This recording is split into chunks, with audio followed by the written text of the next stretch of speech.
Hello everyone, we are Team 2 and we are presenting a business performance analysis for Adidas. Firstly, about the dataset, this is a sample from the dataset.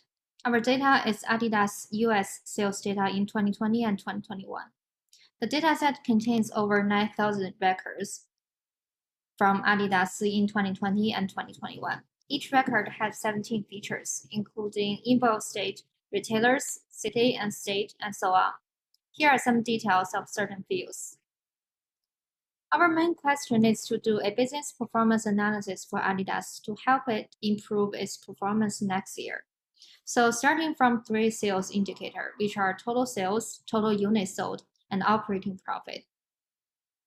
It's obvious Adidas business has been doing a lot better in 2021 than 2020 because there are not many cities operating in 2021. So annual sales is not a good indicator, which is why we decided to focus on the monthly growth rate. In 2020, the pandemic had a significant impact, resulting in more negative growth rates which are below zero line. However, as business started to recover in 2021, we saw positive signs. Most months' growth rate has been steadily increasing. Pandemic is only one of the factors that influences the sales performance. The other factor is the numbers of store opens in 2 years, as you can see in the line chart. Next, let's explore the weekly sales trend. Friday seems like the day with the highest sales, followed closely by Thursday and Tuesday. These 3 days consistently hover around the 140 million total revenue mark. Now let's see more details about the product and retailers. This is a line chart demonstrating retailers' names and its contribution to the total sales for each year. It reveals distinct patterns.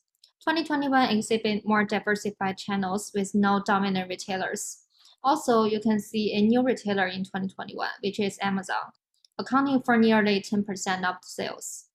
But 2020 exhibits a higher level of channel intensification, with the largest retailer Westgear accounting for nearly approximately 50% of the sales.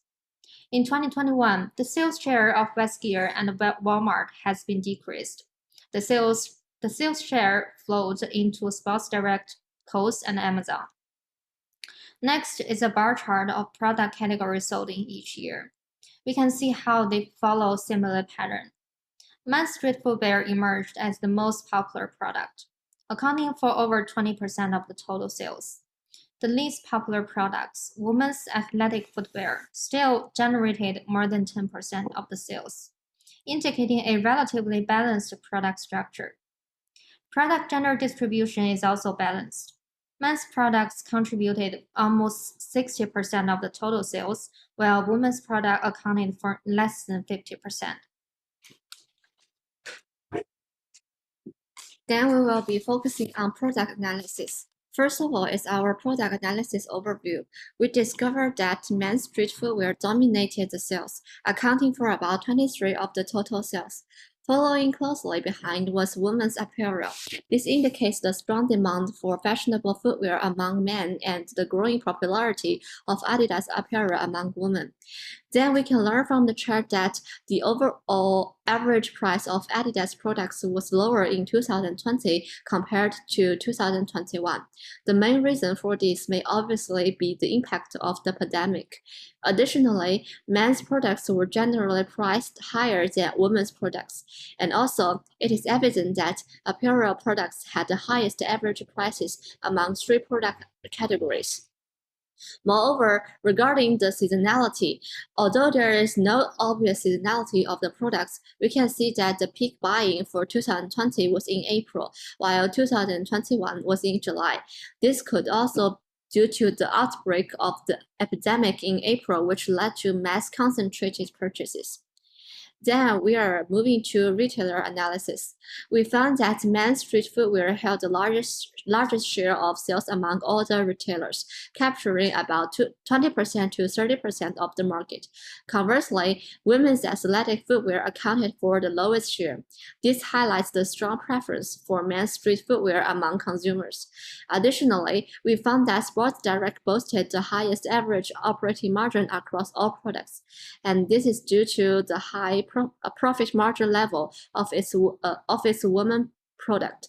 Therefore, deepening the cooperation with Sports Direct and promoting the marketing of women's products are the development directions that Adidas need to consider. Then we're going to shift our focus to the sales method analysis. We found that the online sales method yielded the highest average operating profit margin among all products. Despite the rise of online sales, the in-store sales method still accounted for the highest proportion for sales across all product categories, representing nearly 40% of total sales. All this emphasized the importance of e-commerce in today's retail landscape. Lastly, in our region analysis, we found that if we change the product category, we can see the sales distribution is similar. California and New York emerge as the regions with the highest sales for all products. Also, Texas and Florida are also doing well. Then from the bar chart, we can learn that the Northeast region, symbolized by New York, achieves high total sales due to the region's high average product prices. On the other hand, the South region, represented by Texas, generates the significant sales through small profit margins and high turnover. This indicates distinct sales categories employed in different regions. This is all for our product analysis. Then let's move to our customer analysis.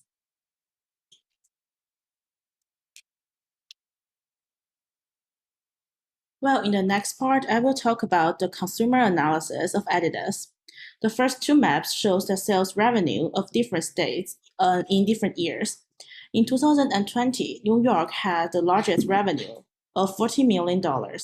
And in 2021, there were 4 states with a sales revenue of over $40 million. They are New York, Florida, California, and Texas. This indicates a rapid growth of total sales of Adidas in 1 year. Then we do the region analysis. The third chart shows the total sales in 5 regions in the United States. The blue part represents the total sales in 2020, and the purple part represents the total sales in 2021.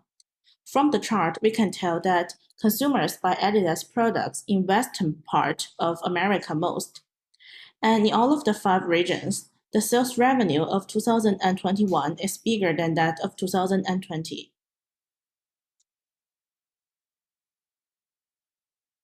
Then we also do the retailer analysis. This chart shows what percentage of total sales each retailer has in different regions. For example, we can see that customers prefer to buy Adidas in Foot Locker in Southeast, Northeast, and Midwest. This indicates that Foot Locker is a stable partner of Adidas. This bar chart can aid in the inventory planning, production scheduling, and resource allocation, ensuring optimal stock levels and efficient operations for Adidas. Moreover, we find that Amazon accounts for a surprisingly small percentage of sales, especially in the South and West America. In West America, Amazon only accounts for 0.28% of total sales.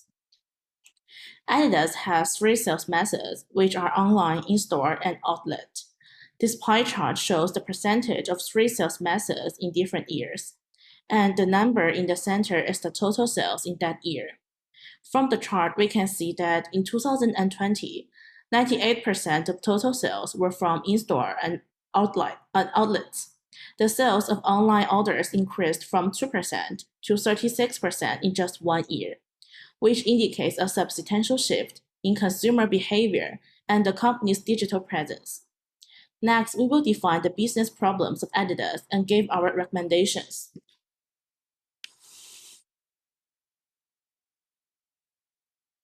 Based on the analysis above, we found 3 possible business problems that Adidas may face with and put forward some possible suggestions. Firstly, we have identified a significant difference in sales between men's product and women's product. This suggests a potential disparity in product popularity and demand around genders. To address this issue, Adidas may need to conduct a thorough market analysis to understand the underlying reasons. Then, they can boost the sales of women's product by developing targeted marketing strategies or cooperating with influential women athletes. Secondly, We found that Sports Direct had the highest average sales among all retailers, while Amazon only accounts for a surprisingly small percentage of Adidas sales. This indicates potential sales ability difference among retailers. To make use of it, we think Adidas can expand its partnership with Sports Direct by providing them with a wider range of products. Additionally, we should increase our cooperation with Amazon to tap potentials because Amazon is the world's largest e-commerce platform. Collaborating with more retailers can help us reach a broader customer base and reduce dependency on certain retailers. Lastly, despite the rapid growth and high profit of online sales, the in-store sales still account for the highest proportion of our sales. This suggests untapped opportunities for increasing online sales. To address this, we should focus on expanding our online sales channel. This can be achieved by investing in our Adidas website or e-commerce platform and offering incentives such as online discounts and free shipping. It is also important to utilize online sales data, identify trends and customer preferences, personalize marketing campaigns, recommend relevant products, and provide a tailored online experience. The Adidas sales dataset obtained from Kaggle presents several notable data limitations. Firstly, a significant concern arises from the lack of information regarding how the data was sampled, which introduces doubts about the dataset's representativeness. Another limitation lies in the size of the dataset, which contains only around 10,000 sales records.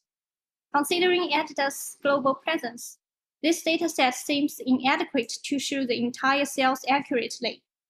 The small sample size may not capture the true diversity of sales patterns, limiting the generalizability of any findings drawn from it. In conclusion, this dataset suffers from critical limitations that raise concerns about its reliability and applicability for drawing meaningful conclusions. Further efforts should be made to collect a more comprehensive and representative dataset to gain deeper insights. That's all for our findings. Thank you.